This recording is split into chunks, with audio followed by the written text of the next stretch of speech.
मित्रों, रामायण तो हम सब ने पढ़ी, सुनी और देखी है। आज हम रामायण के खास बात के बारे में बताएंगे कि कैसे श्री राम ने अपने सबसे प्रिय भाई लक्ष्मण को मृत्युदंड दिया।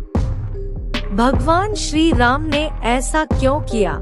आखिर लक्ष्मण ने ऐसा क्या किया होगा जिसके चलते प्रभु श्री राम को अपने जान से प्यारे भाई लक्ष्मण को ही उन्हें मृत्युदंड जैसी सजा देनी पड़ी। मित्रों, स्वागत है आपका हमारे चैनल पर। मित्रों, कहते हैं ना, सब कुछ विधि का विधान होता है तथा उसे कोई नहीं पलट सकता।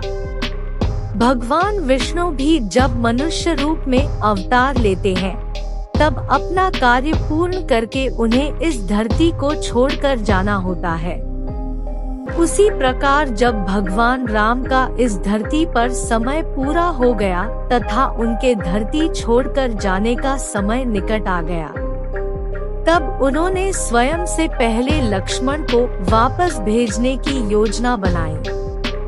भगवान श्री राम के द्वारा लक्ष्मण का त्याग करने तथा उनके द्वारा समाधि लेने की कथा बहुत ही रोचक है। आइए जानते हैं इस वीडियो में। मित्रों, जब श्री राम के इस धरती पर सभी कर्तव्य पूरे हो गए तब उन्हें सूचना देने स्वयं महाकाल एक तपस्वी के रूप में श्री राम के दरबार में पहुँचे। द्वार पर उनकी भेंट लक्ष्मण से हुई तथा उन्होंने उनसे कहा कि वे तपस्वी अतिबल के दूत हैं तथा एक महत्वपूर्ण कार्यवश वे श्री राम से मिलने आए हैं। लक्ष्मण श्री राम की आज्ञा पाकर महाकाल को उनके कक्ष में लेकर गए। जब श्री राम ने महाकाल से उनके यहाँ आने का कारण पूछा तो महाकाल ने कहा कि वे जो संदेश लेकर आए हैं वह अत्यंत गुप्त है, इसलिए जब वे इस संदेश को उन्हें सुना रहे हो तब उस समय उनके कक्ष में कोई ना आने पाए।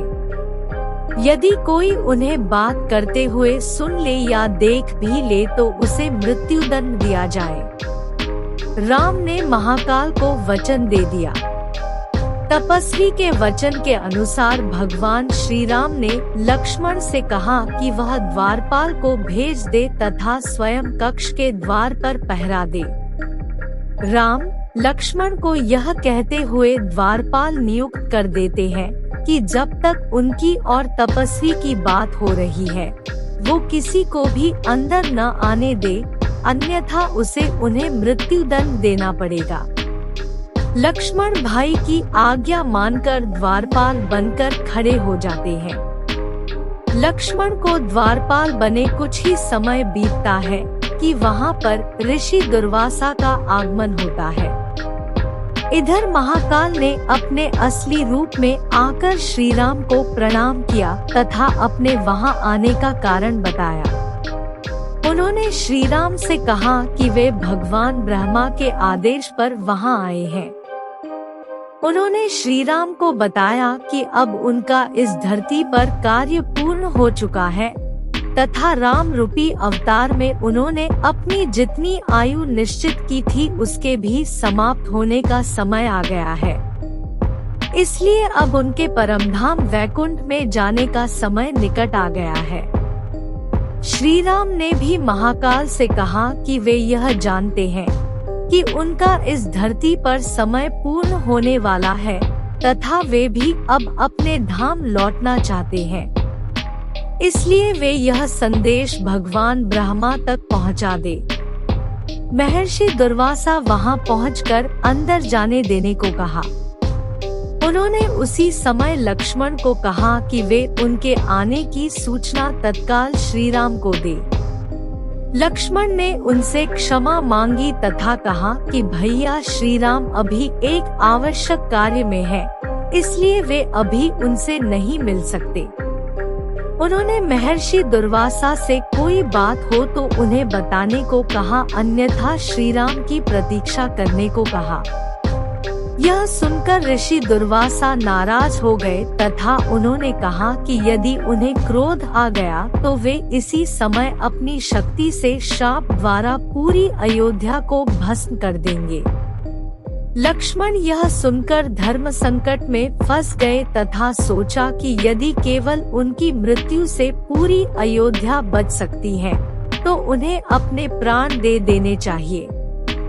लक्ष्मण ऋषि दुर्वासा के आगमन का संदेश लेकर श्री राम के कक्ष में पहुंच गए तथा उन्हें दुर्वासा ऋषि से मिलने को कहा। लक्ष्मण को वहां देखकर महाकाल अंतर्धान हो गए। श्री राम भी असमंजस में पड़ गए, लेकिन वे लक्ष्मण की दुर्दशा को समझ चुके थे। उन्होंने लक्ष्मण को महर्षि दुर्वासा को अंदर भेजने का आदेश दिया। इसके बाद भगवान श्री राम के द्वारा राज्यसभा बुलाई गई, जिसमें महर्षि वशिष्ठ, उनके सभी भाई, मंत्री तथा हनुमान उपस्थित थे। मंत्री सुमंत तथा भरत ने लक्ष्मण को क्षमा कर देने का अनुरोध किया, लेकिन लक्ष्मण ने कहा कि यदि राजा का वचन ही झूठा चला जाएगा तो कौन उनकी बात पर विश्वास करेगा। इसलिए लक्ष्मण ने स्वयं के लिए मृत्यु दंड मांगा। यह सुनकर भगवान राम असमंजस में पड़ गए तथा अपने गुरु महर्षि वशिष्ठ से राय मांगी। महर्षि वशिष्ठ ने भी श्री राम को अपना वचन निभाने को कहा।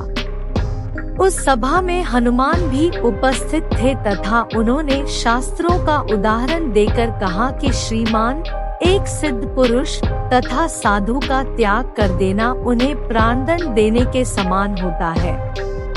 महर्षि वशिष्ठ भी इससे सहमत हुए तथा उन्होंने लक्ष्मण का त्याग कर देने को कहा। लेकिन जैसे ही लक्ष्मण ने यह सुना तो उन्होंने राम से कहा कि आप भूलकर भी मेरा त्याग नहीं करना। आपसे दूर रहने से तो यह अच्छा है कि मैं आपके वचन की पालना करते हुए मृत्यु को गले लगा लूं। इसके बाद लक्ष्मण ने उनका आशीर्वाद लेकर सरयू नदी में गए तथा अपनी श्वास की गति को रोककर अंतर्धान हो गए। समाधि लेने के पश्चात वे अपने धाम वैकुंठ पहुंच गए तथा शेषनाग का रूप ले लिया।